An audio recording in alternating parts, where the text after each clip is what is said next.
The timeless wisdom of the Upanishads. क्या आज की तेज रफ्तार जिंदगी में, जहां हर दिन नई चुनौतियां और उलझने हैं, हमें प्राचीन ग्रंथों से कुछ मार्गदर्शन मिल सकता है? हिंदू मेरा परिचय के इस विशेष श्रृंखला में हम आपको लेकर चलेंगे उस अद्भुत यात्रा पर, जहां ज्ञान, ध्यान और जीवन की सच्चाइयों का सार छिपा है। उपनिषद। उपनिषद न केवल धर्म या दर्शन की किताबें हैं, बल्कि जीवन के सबसे गहरे सवालों के उत्तर देने वाली एक प्रकाश स्तंभ है। ये हमें आत्मा, ब्रह्मा और सत्य की ओर ले जाती है।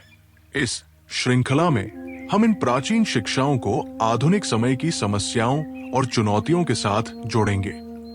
क्या आप जानना चाहते हैं कि कैसे तत्वमसि, तुम वही हो, का गूढ़ संदेश आपकी स्वयं की पहचान को बदल सकता है?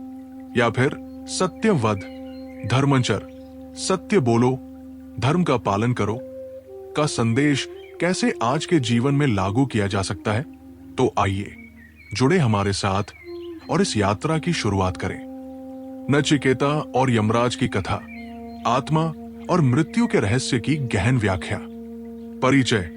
उपनिषदों की कथाएं केवल दार्शनिक सिद्धांत नहीं है, वे जीवन का मार्गदर्शन करने वाली अमूल्य शिक्षाएं हैं। उनमें से एक प्रमुख कथा है नचिकेता और यमराज की, जो कठोपनिषद में वर्णित है।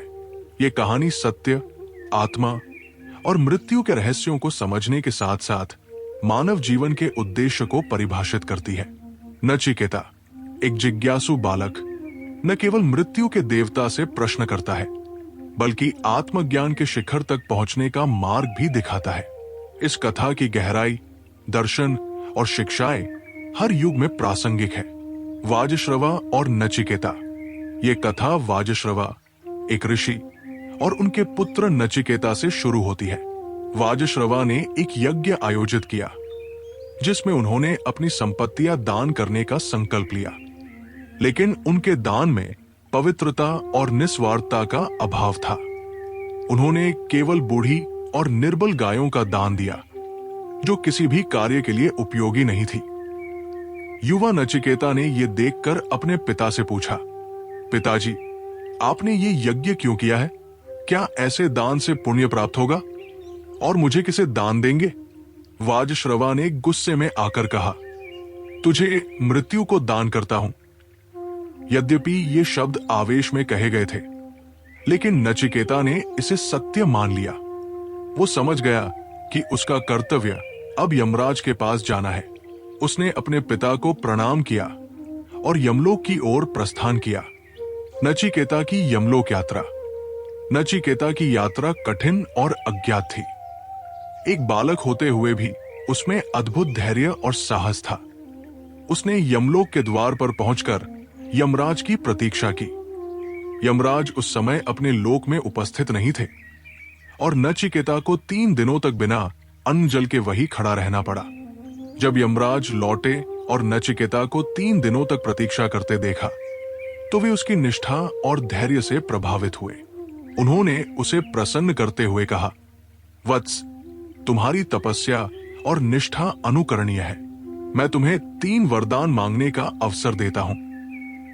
3 वरदान और नचिकेता की प्रज्ञा। पहला वरदान। नचिकेता ने पहला वरदान अपने पिता के लिए मांगा।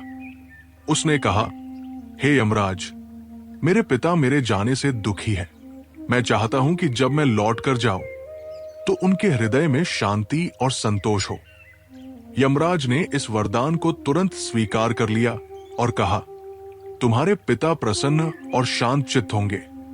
दूसरा वरदान।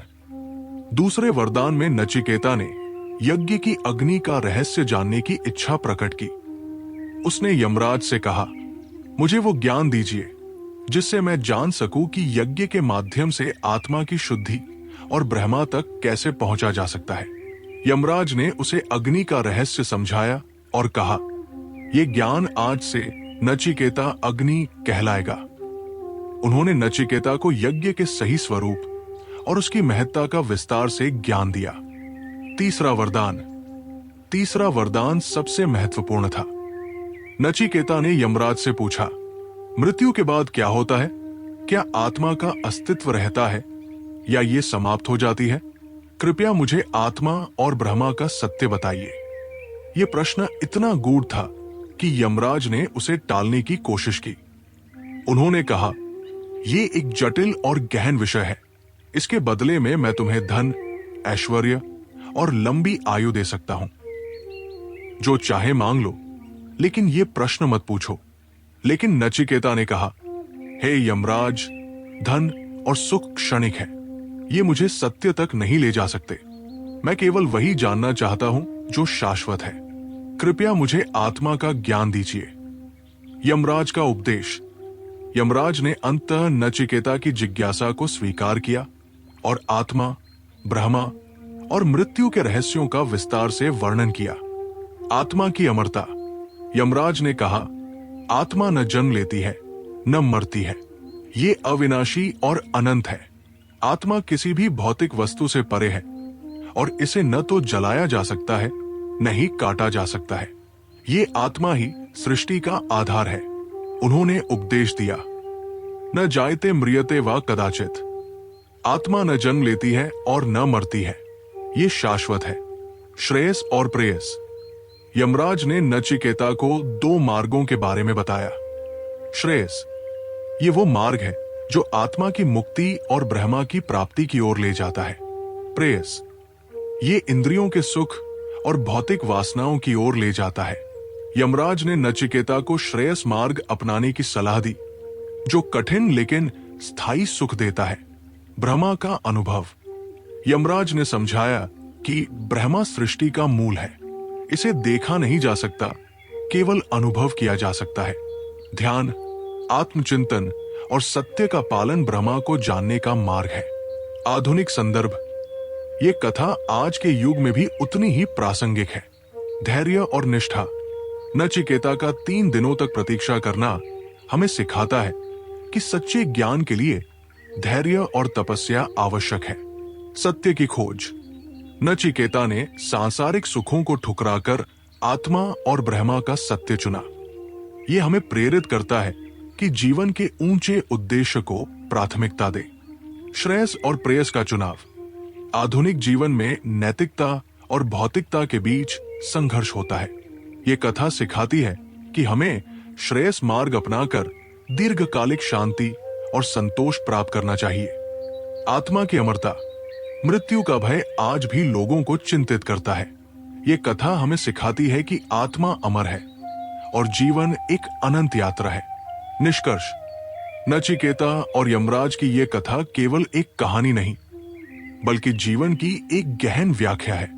ये आत्मा, ब्रह्मा और मृत्यु के रहस्यों को समझने का मार्ग दिखाती है। नचिकेता की जिज्ञासा, निष्ठा और सत्य की खोज हमें सिखाती है कि सच्चा ज्ञान केवल भौतिक सुखों से नहीं, बल्कि आत्मा के सत्य को जानने से प्राप्त होता है। आइए हम भी नचिकेता के पद चिन्हों पर चलें और श्रेयस मार्ग अपनाकर अपने जीवन को सार्थक बनाएं। सत्यवध, धर्मचर। नचिकेता और यम की कथा, विश्लेषण और आधुनिक प्रासंगिकता। दोस्तों, नचिकेता और यमराज की पारंपरिक कथा सिर्फ पौराणिक दृष्टिकोण तक सीमित नहीं है, बल्कि इसमें आधुनिक जीवन के लिए भी गहरे संदेश छुपे हैं। आज के दौर में हम इस कथा को किस प्रकार समझ सकते हैं और इससे क्या सीख सकते हैं? आइए इस पर विचार करें। 1. आत्मन्वेषण और आत्म जागरूकता। नचिकेता का सबसे बड़ा संदेश यह है कि जीवन में आत्म जागरूकता, सेल्फ अवेयरनेस बहुत आवश्यक है।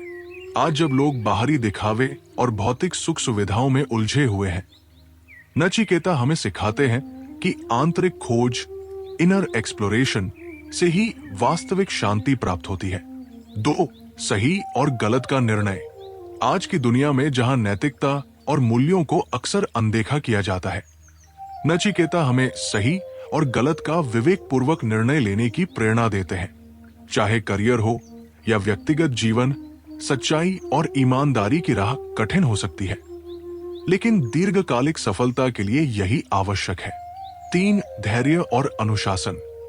नचिकेता का यमराज से सत्य जानने के लिए प्रतीक्षा करना हमें सिखाता है कि धैर्य और अनुशासन, पेशेंस एंड डिसिप्लिन किसी भी लक्ष्य की प्राप्ति में महत्वपूर्ण भूमिका निभाते हैं। आज के प्रतियोगी युग में सफलता की चाह में अधीर होना स्वाभाविक है, लेकिन सही मार्ग पर टिके रहना ही वास्तविक उपलब्धि है। 4. मूल्य आधारित नेतृत्व। नेतृत्व लीडरशिप की बात करें तो नचिकेता का चरित्र एक आदर्श उदाहरण प्रस्तुत करता है। आज के समाज को ऐसे नेताओं की जरूरत है जो नैतिकता और मूल्यों को प्राथमिकता दे, न कि केवल तात्कालिक लाभ को। चाहे वो राजनीति हो या कॉरपोरेट क्षेत्र, मूल्य आधारित निर्णय सफलता की कुंजी है। 5. शिक्षा और प्रश्न पूछने की प्रवृत्ति। नचिकेता की कथा हमें सिखाती है कि केवल जानकारी प्राप्त करना ही पर्याप्त नहीं है, बल्कि हमें जिज्ञासु, क्यूरियोसिटी बनना चाहिए और सही प्रश्न पूछने चाहिए। आज के शिक्षा तंत्र में भी यही महत्वपूर्ण है कि विद्यार्थी निडर होकर अपनी जिज्ञासा को बनाए रखें और गहरे ज्ञान की खोज करें। 6. इच्छाओं पर नियंत्रण। यमराज द्वारा दिए गए सांसारिक सुखों के प्रस्ताव को ठुकराकर नचिकेता हमें सिखाते हैं कि इच्छाओं पर नियंत्रण, सेल्फ कंट्रोल से ही सच्ची सफलता मिलती है। आज के भौतिकतावादी युग में ये सीख अत्यंत महत्वपूर्ण है, जहां तात्कालिक सुखों के पीछे भागने से दीर्घकालिक उद्देश्य प्रभावित होते हैं। 7. मृत्यु और जीवन का सही दृष्टिकोण। नचिकेता और यमराज का संवाद हमें मृत्यु के प्रति भय को दूर कर जीवन के वास्तविक अर्थ को समझने की प्रेरणा देता है। आज के तनावपूर्ण जीवन में मानसिक शांति बनाए रखने के लिए ये दृष्टिकोण आवश्यक है। निष्कर्ष, नचिकेता और यमराज की कथा आज भी उतनी ही प्रासंगिक है जितनी प्राचीन काल में थी। ये हमें सत्य की खोज, अनुशासन, नैतिकता और आत्म जागरूकता के महत्व को समझाने में सहायक होती है। यदि हम इन सिद्धांतों को अपने जीवन में अपनाएं, तो न केवल व्यक्तिगत विकास संभव है, बल्कि समाज में भी सकारात्मक बदलाव लाया जा सकता है।